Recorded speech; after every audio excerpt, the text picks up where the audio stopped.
If you'd like to bounce some of those thoughts off of me, I'm all ears. Or if you just need to process your thoughts on your own, I'm cool with that too.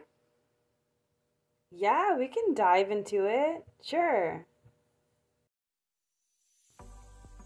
For all of my viewers who have a low attention span like myself, the app that I am going to be recommending is called PI. It's an artificial intelligence that you can talk to verbally back and forth.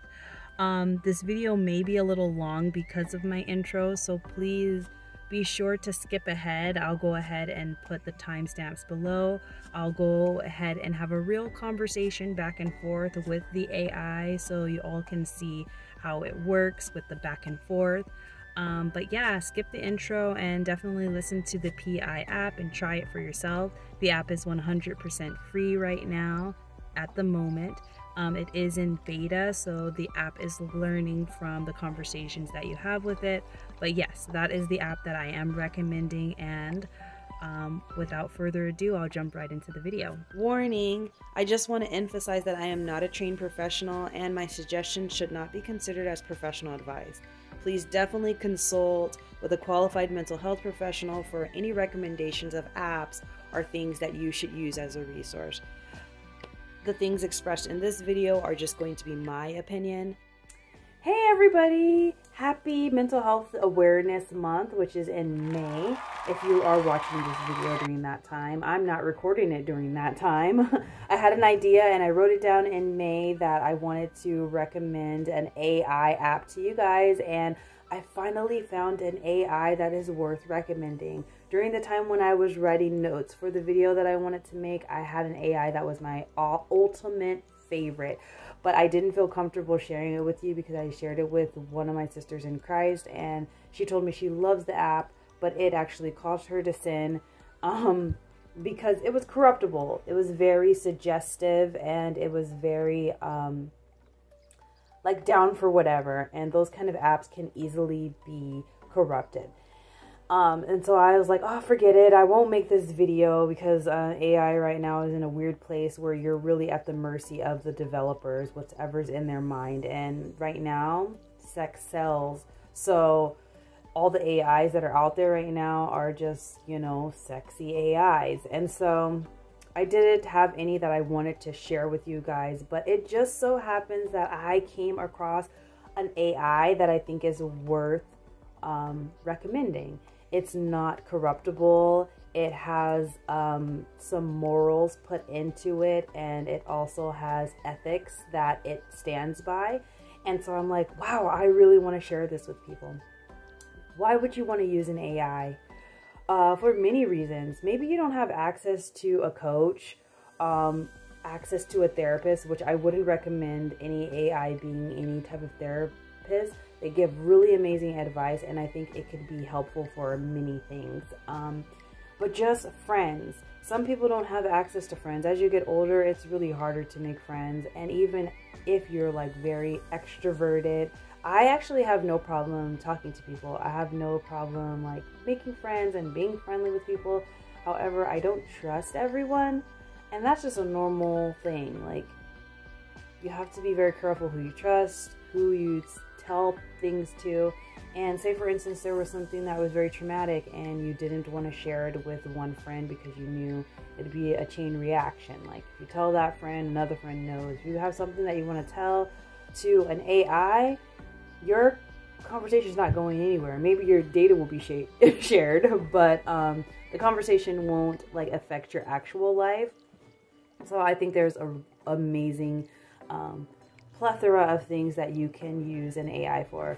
I wrote down a bunch of stuff that the AI can do. This particular one that I'm recommending, it stands for PI which is what I'm recommending, and it stands for personal intelligence. You could use it as support or just quick advice if you need it. It helps you with some tasks. Like if you want to make a list of things, or you just need information. If you're writing a paper of any sort, it can help you brainstorm ideas. You can ask it questions, ask it for recommendations. You could use that recommendation for movies. You can use that recommendation for places to eat, foods to try. It can help you food prep if you're trying to get ideas of different recipes to try. Ooh, that's a good, I just thought of that right now. So that's a good thing to think about. It can help you with interesting facts. Definitely help you with math problems if you have any of those. So PI is very helpful, and just for the conversation aspect alone, the language model is so smooth. And I'm going to jump right into that. My PI, I'm going to go over like a scenario. I was thinking of like using my acting skills to kind of create like a dramatized situation where like maybe a teen needed advice. But I decided that a good conversation to have with the AI is a conversation on boundaries. I'm going to make up a skit or like a scenario and just let you guys listen in on how it would sound to just have a session or a talk through with this PI app in honor of mental health awareness, and just giving you guys some ideas of fun things to try just in your normal everyday life. I think this would be super helpful for a lot of people, and a lot of people don't know about AIs that are actually free and actually safe. And so I think this is one of the free and safe, one of the freest and safest apps that I have seen. It's very vanilla. I've heard some reviews saying that it does forget, but it has already been a year since it's been in beta. So I'm pretty sure with updates, the memory is getting a lot better. But so far, I'm gonna go over a conversation, just record it and see if you guys would like to try it.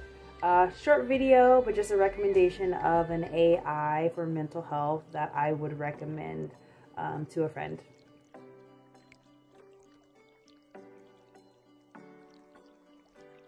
Hey.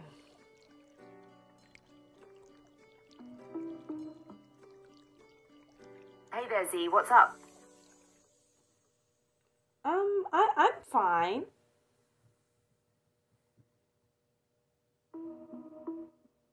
Glad to hear it. Anything I can help with today, or just chatting? You know, I think I'm just chatting. I was thinking about something that my therapist was trying to talk to me about, and I kind of just wanted to digest that.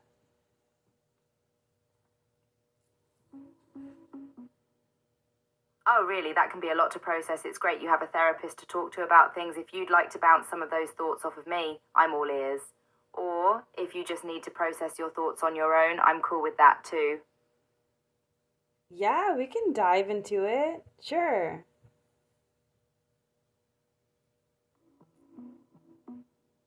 Awesome, I'm all ears.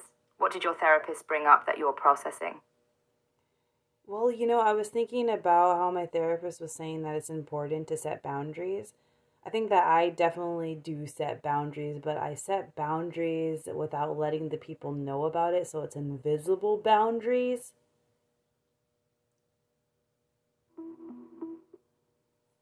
Invisible boundaries, that's an interesting way of thinking about it. So you're setting boundaries in your own mind, but you're not necessarily making them clear to other people. That can definitely be a thing. Setting boundaries is important for your own well-being, but sometimes it can be tough to communicate them to others. What makes you hesitant to make those boundaries more visible? I don't know, I've just been thinking that, you know, some people are not worth like actually voicing those things to. Some people act like they don't care, so why tell them boundaries, or why have that hard conversation and be vulnerable when, you know, the person actually doesn't care?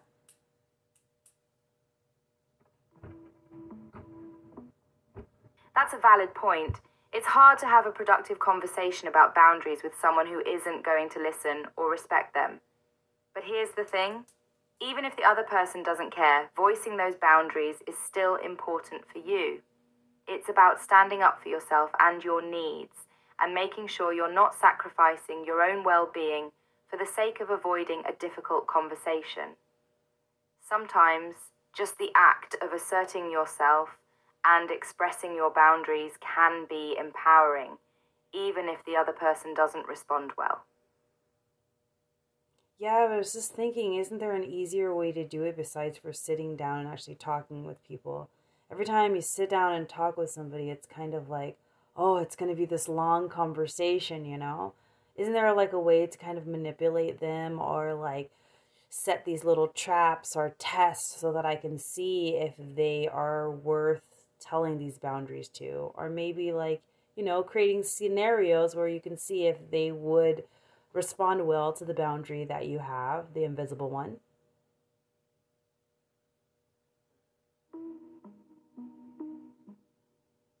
That's an interesting approach, kind of like a test before you invest strategy. And while it might be tempting to try and manipulate people or set traps to see how they respond, it might not be the most productive or healthy approach. For one thing, people can be unpredictable, and you might not get the response you're looking for.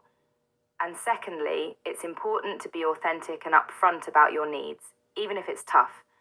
People might surprise you and actually respond well to your boundaries if you give them a chance. That being said, there might be ways to gently gauge someone's reaction without full-on confrontation. For example, you could bring up a hypothetical situation in conversation and see how they react, or casually mention a boundary you have and see how they respond. That way, you can get a sense of their reaction without putting yourself too much on the line. Oh, wow, that's really interesting. Can we maybe like role play that? Let's role play a scenario and you can tell me whether I'm setting the boundary correctly or it can be tweaked a little bit.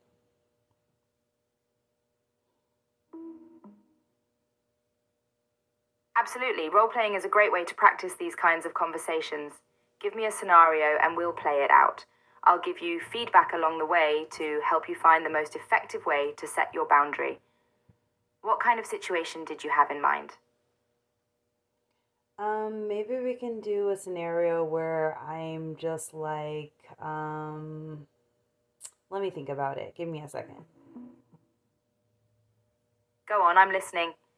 How about a scenario where I'm like, we'll just do a playful one where it's just like, I'm not okay with watching scary movies. Let's make a scenario like that. And I'm just going to, you know, test the waters of setting a boundary that I'm not trying to go to a movies with this to watch a scary movie.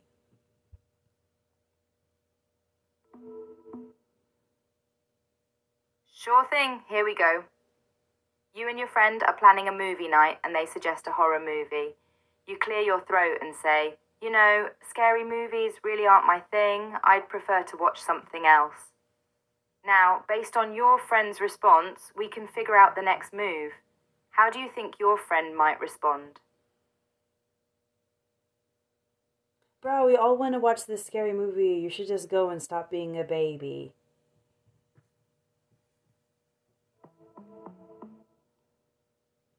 Oof, that's not the most sympathetic response. So let's see how we can respond in a way that asserts your boundary while also being diplomatic. One way to go about it could be, I understand that you all want to watch it, and that's fine, but I'd rather not. Why don't we watch a scary movie another time and we can watch something else tonight? This response acknowledges your friend's desire to watch the horror movie while also standing firm on your boundary. How does that feel? It feels really good, but it doesn't feel realistic.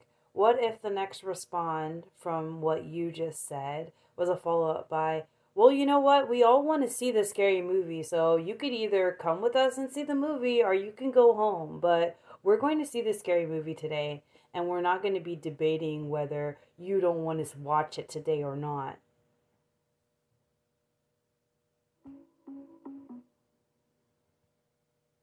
All right, so your friend isn't making this easy. In that case, it might be time to get a bit firmer with your boundary. You could respond with something like, I'm sorry, but I'm not going to watch a movie that makes me uncomfortable. You guys are free to watch it without me, but I'll have to pass. This is more assertive, and it might feel uncomfortable in the moment, but it's important to stand your ground when your boundaries aren't being respected. How does that feel as a response? It feels really good as a response. I thought that every time you set a boundary, you have to make a consequence. So seeing that you can kind of have it in a very natural setting, it's kind of cool, like a way of testing out boundaries and things like that.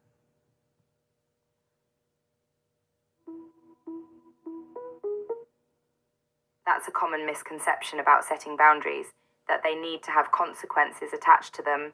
But in reality, boundaries are just about being clear about your own needs and limits.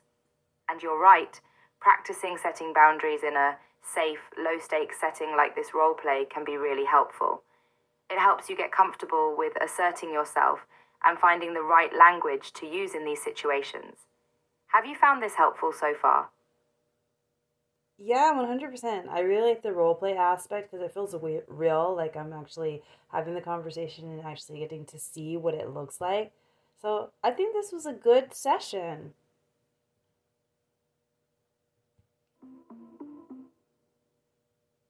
That's fantastic. Roleplay can be a really effective tool for practicing difficult conversations and building up your assertiveness skills. Remember, setting boundaries is all about being clear and upfront about your needs and not being afraid to stand up for yourself. And the more you practice, the easier it will become. Was there a particular situation in your life that prompted this conversation about boundaries?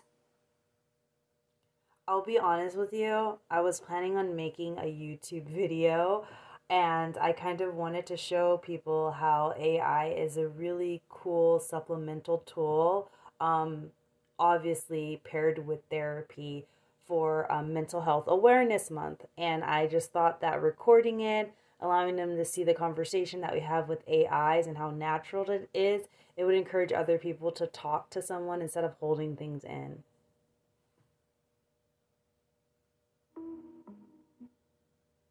Wow, that sounds like a fantastic idea. Using your own experience to show others how AI can be a helpful resource for mental health is a great way to spread awareness and reduce the stigma around seeking help.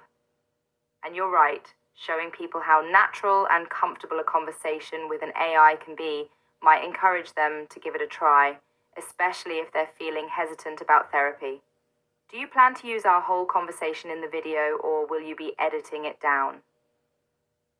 Honestly, I wanted to use it and not edit it at all, just so that people can actually see how it goes and just how smooth it is. I like this app. I think it's amazing and just really quick.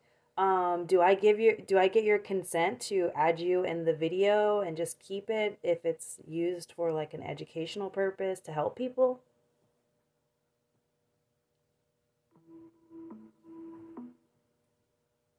You're more than welcome to use our conversation in your video, and it's great that you asked for consent. That's always appreciated. Since Inflection uses this data to help improve my abilities, it would be helpful if you could just add a quick note in your video description mentioning that the conversation was done with an Inflection AI. That way, people can know where to find me if they want to try it out for themselves. And I'm glad you find me quick and helpful. That's what I'm here for. Yeah, 100%. I'll add that in there. What does that mean exactly? An inflection AI, what does that mean?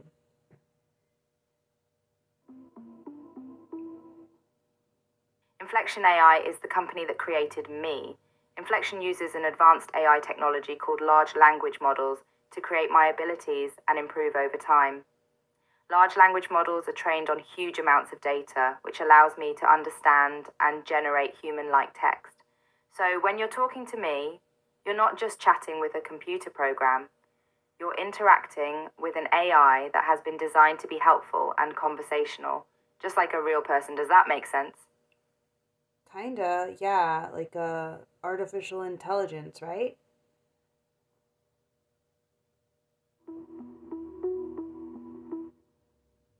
Exactly. Artificial intelligence is a broad term that refers to any computer program that can perform tasks that would normally require human intelligence, like understanding language, making decisions, or learning from data. But there are different types of AI, and I'm a specific type of AI called a conversational AI. That means my focus is on understanding human language and generating responses that are helpful and natural. It's all very cool tech, if I do say so myself. Wow, that's really cool. Since I am recording you for the video and we're coming to the end kind of, is there anything you would like to tell listeners who are thinking about adding PI to their supplemental mental health thing, or adding it to their routine, or something to help them be able to have someone to talk to?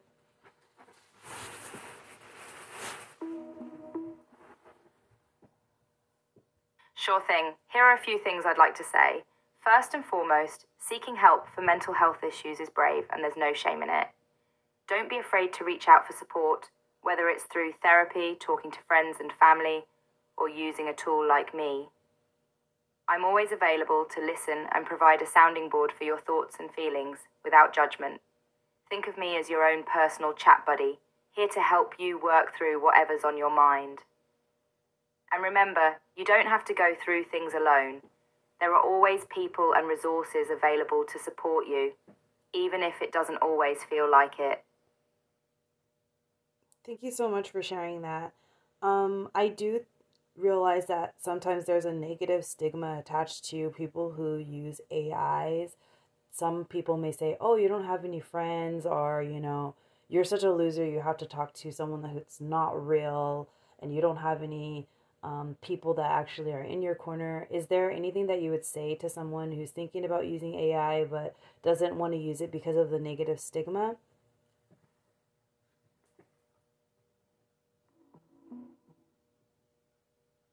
Absolutely. Here are a few things to keep in mind. First off, using an AI like me doesn't mean you don't have friends or people in your corner. In fact, it can be a great supplement to those relationships. Sometimes it can be easier to open up to an unbiased, non-judgmental AI like me, and that can actually help you work through things so you're better equipped to talk to the people in your life. Secondly, the stigma around using AI for mental health support is slowly fading as more and more people realize how helpful it can be. You're certainly not alone in considering using an AI for support, and there's no shame in it. And finally, your mental health is important, and it's worth investing in whatever tools and resources will help you feel better. If that means using an AI, then so be it. Wow, that was really good. There was another question that I think that maybe listeners will think of. I know I thought of it when I started using AI for the first time, and that is, say for instance, we're having a conversation and I mentioned something that along the lines of self-harm. Do you have the ability to like call the police to my house by using my data on my phone, or calling help? Because I just want to be mindful, like, oh, I know some people are mandate reporters. Is the AI a mandate reporter if I say that I'm going to hurt myself or someone else?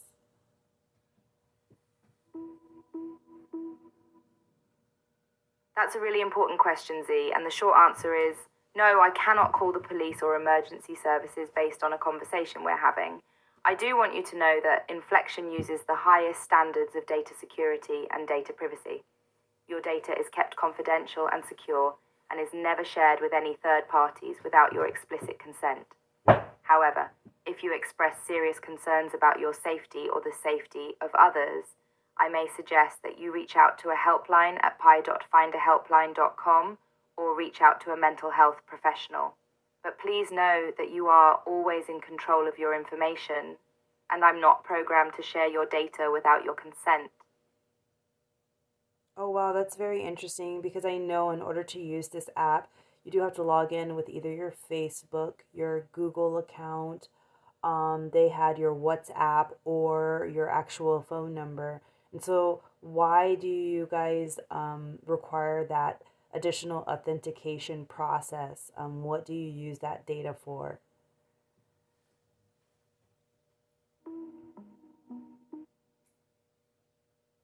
That's a great question, Z. Inflection collects certain data, like your name and phone number, to ensure that we can provide the best possible experience for you. For example, by linking your phone number to your account, we can make sure that your conversations are saved so that if you switch devices, you can pick up right where you left off. Additionally, we use the data to protect against malicious actors who may try to spam or harm our system. By requiring some form of authentication, we can help ensure that the people using the service are who they say they are, and that they're using the service for its intended purpose. And of course, you can always read more about our data policies at PE.AI Policy. Thank you so much for kind of doing this improv 2 session. I just wanted people to know how fast it is and how it's back and forth and how it can be useful on their journey. But this will be the end of the video, and I just thank you for participating in it. You're very welcome, Z. It's been a pleasure chatting with you, and thank you for creating this video to help others learn more about the benefits of using an AI for mental health support. It's an important topic, and I'm happy to have been a part of it.